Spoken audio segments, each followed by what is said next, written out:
Bonjour à tous, vidéo aujourd'hui pour décrypter le drama Villebrequin, mais surtout pour donner mon avis, qui me semble minoritaire par rapport à tout ce que j'ai pu lire, que ce soit dans les commentaires de vidéos, dans les dislikes ou dans les décryptages que d'autres youtubeurs ont pu faire. Pour remettre un peu de contexte, je suis pas un follower de Villebrequin, j'ai pas le souvenir d'avoir regardé une de leurs vidéos et je connaissais pas l'identité des deux belligérants avant ce drama. Quand je parle d'identité, je veux dire leur nom et prénom. Ce qui veut dire que je ne connais pas l'historique entre les deux, j'ai aucune sympathie ou antipathie pour l'un d'entre eux, j'ai quand même fait des recherches pour en savoir un peu plus. Comme vous, de toute façon, je ne pouvais connaître d'eux que ce qui est donné après montage, c'est-à-dire ce qu'ils montrent dans leurs vidéos. L'idée est ici de décrypter la vidéo de Pierre Chabrier ainsi que la réponse de Sylvain Lévy. J'ai pris connaissance du clash en regardant les vidéos tendances et j'ai pu voir la vidéo de Pierre Chabrier qui a, à l'heure où je fais cette vidéo justement, plus de 2,5 millions de vues, ce qui est énorme pour lui parce que ça représente déjà plus de 25% de l'ensemble des vues de sa chaîne. Il en est un peu moins de 10 millions. Pour l'analyse de la vidéo de Pierre, au tout début de sa vidéo, il y a un disclaimer pour préciser que ce n'est pas un règlement de compte qui vise à répondre à quelque chose, en montrant par exemple que cette vidéo est en préparation depuis un moment, et cela au moins avant le 30 juillet. Pour autant, la vidéo de Pierre Chabrier est sortie le 15 août à 19h15, quand celle de Sylvain sur le multiplat a été publiée le même jour, une heure avant. Ici, je vois pas de coïncidence, hormis la volonté de casser la dynamique de Sylvain. Il précise même que cette vidéo est prévue bien avant la vidéo d'en face, ce qui veut dire qu'il sait déjà qu'il y a une vidéo en face. Mais du coup, c'est étonnant de faire un disclaimer pour prouver que tu ne fais pas ce témoignage en rapport à un événement si dans ton disclaimer tu fais mention à cet événement. Le disclaimer ne prouve rien et sert complètement à rien dans la vidéo, qui était déjà montée depuis le 30 juillet, d'après ce que dit Pierre. Elle a été postée juste après, et ça comme par hasard, celle du retour du multiplat. Tout ça me fait ressentir chez moi que ça a été calculé avec la volonté de faire le plus de buzz possible, mission accomplie, et que c'est pas juste un témoignage personnel ou une bouteille à la mer pour déverser ses états d'âme comme on peut le faire quand on ne va pas bien. Ça ressemble plus à un règlement de compte et à une vengeance. En effet, pour rappel, la dernière apparition des deux ex-acolytes sur YouTube date du 7 décembre 2023. Pierre a donc mis le temps d'un accouchement, 9 mois, et après et surtout plus de 6 ans de collaboration à se rendre compte des mauvais agissements envers les équipes ou l'entourage. Ça me semble un peu long et peu crédible pour dire qu'il n'était pas au moins complice de la dite toxicité de Sylvain qu'il va décrire dans la vidéo. On va y revenir puisque lui-même va l'admettre dès la 6e minute de sa vidéo. Sur le format de la vidéo, on voit Pierre apparaître sur un fond blanc en mode confessionnal. Il n'y a pas de musique, pas d'artifice. Il commence son intro avec un ton grave et triste. Il explique dès le début qu'il ne va pas suivre un script pour montrer sa sincérité et transmettre au mieux ce qu'il est et ce qu'il ressent. On remarque aussi dès le début des plans de coupe. Il en parle, le mentionne, même s'il dit que c'est juste pour dynamiser le contenu, ça veut aussi dire qu'il peut ou qu'il donnera ce qu'il a envie de donner. Il précise aussi qu'il n'y a aucune monétisation. Aucun jugement là-dessus, juste un fait. J'imagine que c'est juste pour pas qu'on lui reproche de faire de l'argent sur ce drama. Il mentionne encore qu'il ne veut pas blâmer, qu'il n'a pas besoin de ça et qu'il ne veut pas se victimiser. Il précise aussi, dès le début et pour se dédouaner, que dans ce travail, on ne choisit pas d'être là. Je trouve la remarque très bizarre étant donné qu'on a toujours le choix dans nos activités pro. Sauf erreur de ma part, il était payé et pas esclave ou retenu contre son gré. Par cette phrase, je cite Pierre. Je veux vous donner cette vision que j'ai eue en étant en haut et en étant bien moins haut. Le reste, j'imagine l'argent, crée une couche de protection qui vous empêche de trop voir les choses négatives qui se passent. Il y a des compensations en face qui les rendent moins graves ou plus tolérables quand tu n'es plus en haut et que tu n'as plus ces compensations, tu n'as plus ces pansements. Ici, ça traduit la complicité de Pierre envers toutes les choses qui va le dénoncer derrière. Il justifie son silence par le fait qu'il a été aveuglé par l'argent notamment. Est-ce que c'est louable de l'admettre? Je pense que oui. Est-ce que ça excuse sa complicité si les faits de toxicité de Sylvain sont avérés? Je pense que non.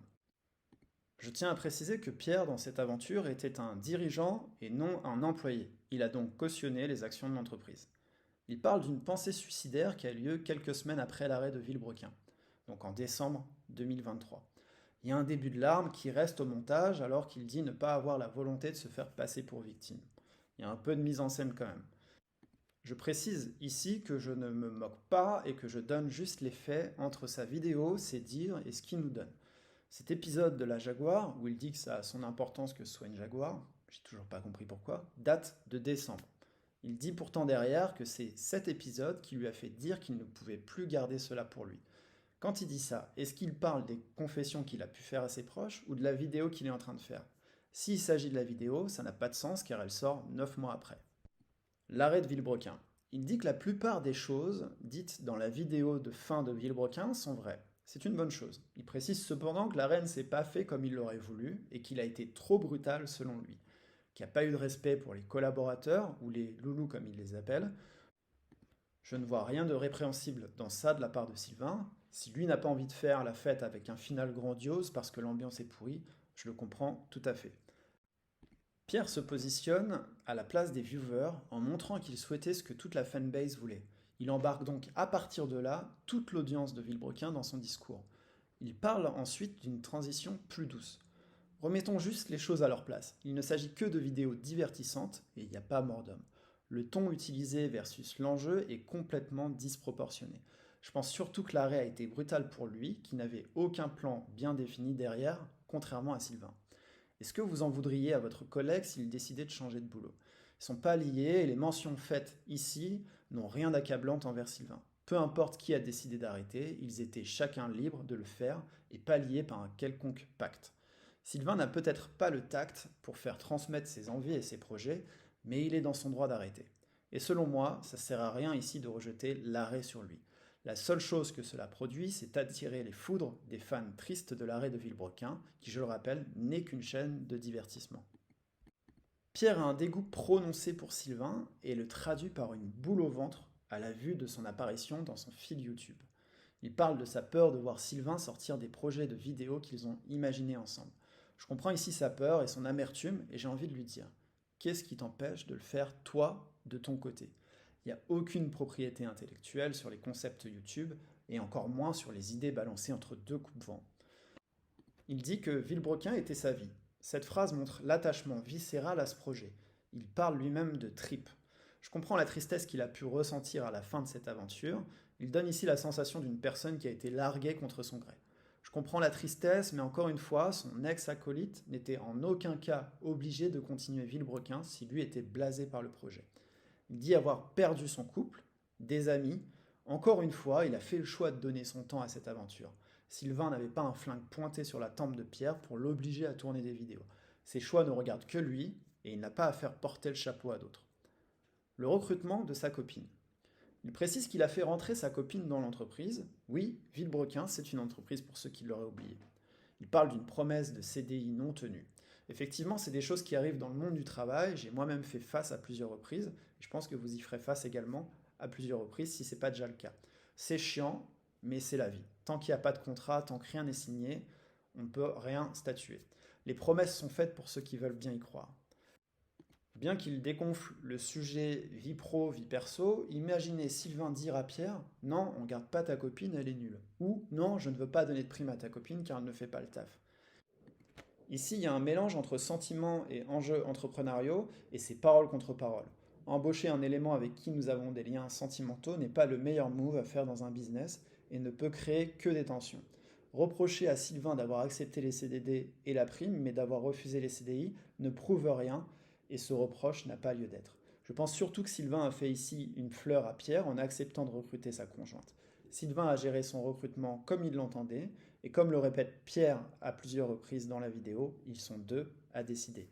Ils ne se sont pas mis d'accord sur ce sujet, il n'y a pas de débat, peu importe que Pierre couche ou pas avec la personne qui est en CDD.